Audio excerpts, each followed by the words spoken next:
Police ഇപ്പോൾ case register ചെയ്തിട്ടുണ്ടല്ലോ. അത് ജാമ്യമില്ലാത്ത വകുപ്പ് തന്നെ ചുമത്തി കേസ് രജിസ്റ്റർ ചെയ്തിട്ടുണ്ട്.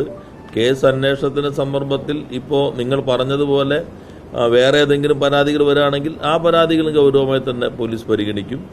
ബാർ കൗൺസിൽ അതിന് അഡ്വക്കേറ്റ്സ് ആക്ടിനനുസരിച്ച് സാധ്യമാകാവുന്ന രൂപത്തിലുള്ള പരിശോധന നടത്തി ഉചിതമായ നടപടി സ്വീകരിക്കേണ്ടതുണ്ട്. അത് അവരോട് അക്കാര്യം അവരുടെ ശ്രദ്ധയിൽപ്പെടുത്തുകയും ചെയ്യും. ജൂനിയർ അഭിഭാഷകർക്ക് സുരക്ഷിതമായി ജോലി ചെയ്യാൻ കഴിയാത്ത ഒരു പ്രശ്നമുണ്ടോ ഇത്തരം സീനിയർ അഭിഭാഷകർക്ക് കീഴിൽ? അതിലെന്തെങ്കിലും നിയമവകുപ്പ് ബാർ കൗൺസിലിനോട് എന്തെങ്കിലും കാര്യം ആവശ്യപ്പെടും?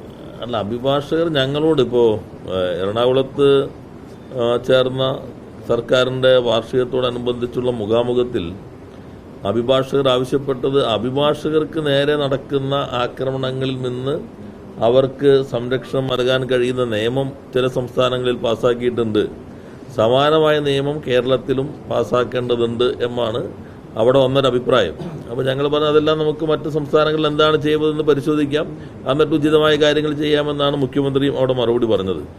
ഇത് വേറെ സംഗതിയാണ്. അഭിഭാഷകർക്ക് നേരെ അഭിഭാഷകർ തന്നെ, അതും ജൂനിയർ അഭിഭാഷകർക്ക് നേരെ സീനിയർ അഭിഭാഷകരുടെ ഭാഗത്തുനിന്നുണ്ടാകുന്നു. ഇത് പക്ഷേ പൊതുവായൊരു പ്രശ്നമല്ല, ഇത് പക്ഷേ വളരെ ഗൗരവമായതാണ്. പ്രത്യേകിച്ചും നേരത്തെയൊക്കെ സീനിയർ അഭിഭാഷകർ ജൂനിയർ അഭിഭാഷകർക്ക് വേണ്ടത്ര പരിഗണന നൽകുന്നില്ല എന്ന പരാതികളൊക്കെ ഉണ്ടായിരുന്നു. അത് പരിഗണിച്ചിട്ടാണ് ഗവൺമെന്റ് തന്നെ ഒരു പ്രത്യേക സംവിധാനം ഏർപ്പെടുത്തിയത്. സീനിയർ അഭിഭാഷകർക്ക് നേരെ ഇത്തരത്തിൽ വരുന്ന പ്രശ്നങ്ങൾ അതും ബാർ കൗൺസിലിനോട് അത് പരിശോധിക്കാനും അതിനകത്ത് എന്തെങ്കിലും മാർഗനിർദ്ദേശങ്ങൾ ബാർ കൗൺസിൽ പുറപ്പെടുവിക്കേണ്ടതുണ്ടോ എന്ന കാര്യം അവരോട് പരിശോധിക്കാനും ആവശ്യപ്പെടാവുന്നതാണ്. സ്ത്രീകൾക്കെതിരായ അതിക്രമങ്ങൾ തടയാൻ അങ്ങനെ ഒരു കമ്മിറ്റി, അത് കോടതികളിലും ഇത്തരം സ്ഥലങ്ങളിലൊക്കെ വേണ്ടേ? അങ്ങനെ എന്തെങ്കിലും നിർദ്ദേശം ഒരു കമ്മിറ്റി ഉണ്ടോ? നിലവിൽ അങ്ങനെ ഇല്ല എന്നാണ് പറയുന്നത്. എല്ലാ സ്ഥലങ്ങളിലും സർക്കാർ ഓഫീസുകളിലാണ് ഇന്റേണൽ കമ്മിറ്റികൾ വരുന്നത്. ഇത് അഭിഭാഷക സമൂഹം യഥാർത്ഥത്തിൽ ബെഞ്ച് ആൻഡ് ബാർ എന്നാണ് പറയുന്നത്.